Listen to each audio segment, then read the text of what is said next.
Hello, everyone. Welcome to Celsius 233, your go-to place for fiction book summaries. Today we will turn the pages of The Lost Hero by Rick Riordan. The Lost Hero by Rick Riordan, 2010, is the first book in the Heroes of Olympus series, a spin-off of the Percy Jackson and the Olympians saga. Combining Greek and Roman mythology, the novel introduces a new trio of demigods, Jason, Piper, and Leo, on a quest to save Hera, queen of the gods, while uncovering their destinies and dealing with ancient threats. Packed with adventure, humor, and mystery, the story expands the rich mythological world Riordan is known for. Plot summary: Jason woke up on a school bus with no memory of who he was or how he got there. His confusion deepened when he realized everyone around him seemed to know him, including a lively boy named Leo Valdez and a striking girl named Piper McLean, who claimed to be his girlfriend. The three were part of a group from the Wilderness School, heading to the Grand Canyon for a field trip. But before Jason could make sense of his predicament, their teacher, Coach Hedge, revealed himself to be a satyr when monstrous storm spirits attacked the group. Jason instinctively fought back with a golden sword that transformed from a coin in his pocket, leaving Leo and Piper stunned. The chaos ended with the arrival of Annabeth Chase and Butch, demigods from Camp Half-Blood, riding a chariot pulled by flying Pegasi. They had come searching for a boy with one shoe, which Jason turned out to be. But Annabeth was disappointed. The boy she truly sought was her missing boyfriend, Percy Jackson. Annabeth and Butch whisked Jason, Leo, and Piper to Camp Half-Blood, a sanctuary for demigods where they were thrust into a world of gods, monsters, and quests. At Camp Half-Blood, Jason learned he was the son of Jupiter, the Roman aspect of Zeus, and Piper was revealed to be the daughter of Aphrodite, while Leo was claimed by Hephaestus. Each struggled with their newfound identities. Piper wrestled with a prophecy that forced her to choose between saving her friends or her father, a famous actor held hostage by a giant. Leo grappled with guilt over his mother's death and his dangerous ability to conjure fire. Jason, meanwhile, remained haunted by his amnesia and the strange sense that he didn't belong in the camp. Chiron, the camp centaur leader, and Annabeth explained that Hera, the queen of the gods, had been imprisoned by an unknown enemy, destabilizing the already tenuous balance between the Greek and Roman worlds.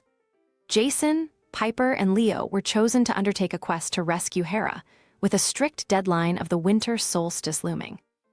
Guided by the prophecy of seven, the trio set out aboard a mechanical dragon named Festus, constructed by Leo in an extraordinary display of his engineering prowess. Their journey was fraught with peril. They encountered hostile forces at every turn, including storm spirits, rogue wind gods, and the manipulative enchantress Medea. Medea tempted Piper with promises of saving her father, while Leo's insecurities were laid bare as she attempted to exploit his guilt. Together, the three friends resisted her schemes and continued their mission, growing closer and learning to trust one another. As their quest progressed, Jason's memories began to surface in fragments. He realized he was not a demigod of the Greek pantheon, but of the Roman Camp Jupiter, a counterpart to Camp Half-Blood.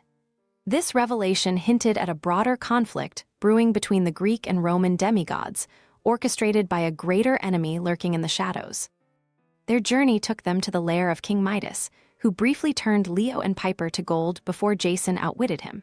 They then sought the help of Aeolus, the capricious god of the winds, who revealed that Hera was being held captive by the giant Enceladus in a place where the earth goddess Gaia's power was strongest.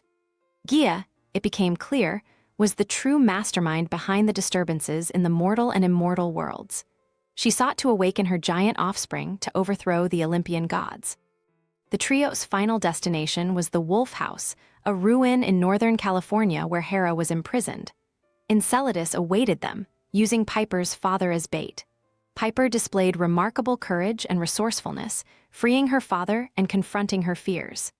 Meanwhile, Leo's mechanical dragon Festus was destroyed in battle, but not before the team managed to breach the giant's defenses. In the climactic showdown, Jason confronted Enceladus in a display of raw power, channeling lightning to defeat the giant. Hera, freed from her prison, unleashed her divine wrath, obliterating the remaining threats. However, her gratitude was tempered by her cryptic warnings about the war to come. Jason's connection to the Roman camp and Percy Jackson's mysterious disappearance were part of a larger plan orchestrated by Hera herself. A plan that left Jason, Piper, and Leo with more questions than answers. As they returned to Camp Half-Blood, the trio was celebrated as heroes, but their victory felt incomplete. Jason's fragmented memories hinted at a connection to Camp Jupiter, and he proposed a daring plan to forge an alliance between the Greek and Roman demigods. Meanwhile, Leo began rebuilding Festus, determined to be ready for the battles ahead, and Piper embraced her newfound confidence, resolving to protect both her father and her friends. The camp buzzed with anticipation of what lay ahead as the pieces of the prophecy of Seven began to fall into place. Though Hera's rescue was a step forward, the threat of Gaia and her giants loomed larger than ever. Jason, Piper, and Leo knew their journey was far from over, but they had proven their strength and unity. Together, they were ready to face whatever challenges awaited them. That's all for now, but if you're loving Heroes of Olympus series, there's more waiting for you.